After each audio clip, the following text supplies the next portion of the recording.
வித்ரு தொழுகை இருக்குல்ல, அது வந்து கண்டிப்பா தொழுதான் ஆகணும் அப்படிங்கிறாங்க.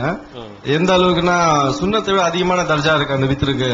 அந்த வித்ரு தொழுகை தொழுவாட்டி ஒரு குறையில் தொழுகை 5 வேளை தொழ முடியும் அப்படிங்கிற மாதிரி, அதனால வாஜிபல் வித்ரு அப்படின்னு சொல்றாங்க அப்படிங்கிற மாதிரி சொல்றாங்க. இது சரியான கருத்தான்னு. சுண்ணத்தான தொழுகையில பொதுவாக சொன்னா கடமையல்லாத எல்லா தொழுகைகளையும் உபரியான தொழுகைகள் என்று நம்ம சொல்லலாம்.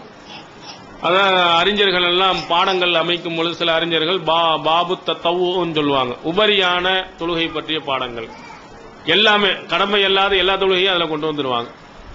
அதுல வந்து உபரியான தொழுகையில 2 வகை. ஒன்னு ரசூல் ஸல்லல்லாஹு அலைஹி வஸல்லம் இத்தனை ரக்காயத்துகள் என்று நேரடியாக சொல்லிட்டாங்கன்னா அதுக்கு பேரு சுன்னத் என்று நம்ம சொல்லுவோம். அந்த சுன்னத்தான தொழுகையிலையும் கூட நபி ஸல்லல்லாஹு அலைஹி வஸல்லம் அவர்கள் சில தொழுகைகளுக்கு வந்து கூடுதல் முக்கியத்துவம் கொடுத்திருக்கிறாங்க. இப்ப சில விஷயங்களுக்கு நார்மலா சாதாரணமா சொல்லி இருக்கிறாங்க. லுஹருடைய முன்சுன்னத்தா இருக்கட்டும், மகரிபுடைய முன்சுன்னத்தா இருக்கட்டும், இது நார்மலா ரசூல் ஸல்லல்லாஹு அலைஹி வஸல்லம் செய்து காட்டியது. ஆனா ஃபஜ்ருடைய முன்சுன்னத்தை நீங்க எடுத்தீங்கன்னு சொன்னா ரசூல் ஸல்லல்லாஹு அலைஹி வஸல்லம் அந்த 2 ரக்காயத்தில் தொழுவது வந்து இந்த உலகத்தில் இருப்பதை விட சிறந்ததுன்னு சொல்லியிருக்காங்க. அதே மாதிரி ரசூல் ஸல்லல்லாஹு அலைஹி வஸல்லம் அவர்கள் அந்த தொழுகையை நீங்க தொழாமல் இருந்தால் பின்னாடி தொழுவதற்கு அனுமதி கொடுத்திருக்கிறாங்க.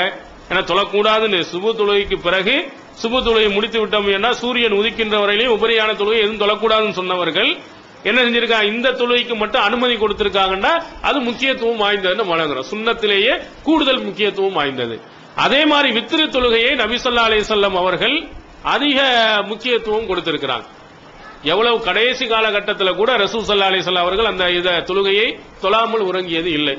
அவங்க அந்த வித்ரு தொழுகை என்ன செய்வாங்க, கடைசியில 9 ரக்காயத்தா தொழுது இருக்கிறாங்க, 7 ரக்காயத்துகளா தொழுது இருக்கிறாங்க, 3 தொழுது இருக்காங்க, 1 தொழுது இருக்கிறாங்க. அவங்க எந்த நேரமாக இருந்தாலும் இந்த ஒற்றைப்படை தொழுகையை முடிக்காமல் ரசூல் ஸல்லல்லாஹு அலைஹி வஸல்லம் அவர்கள் உறங்கியது இல்லை. அதனால ரசூல் ஸல்லல்லாஹு அலைஹி வஸல்லம் அவருடைய வணக்க வழிபாடுகளில் சுன்னத்துகளில் இந்த வித்ரு என்ற தொழுகைக்கு அதிக முக்கியத்துவம் கொடுத்து இருப்பதின் காரணத்தினால் நம்மளும் என்ன செய்ய வேண்டும், இந்த வித்ரு தொழுகைக்கு கூடுதல் முக்கியத்துவம் கொடுக்க வேண்டும். நபி மொழிகளில் வித்ரு தொழுகைக்கு கூடுதல் முக்கியத்துவம் கொடுக்கப்பட்டு நபி மொழிகளில் ஆதாரம் இருக்கிறது.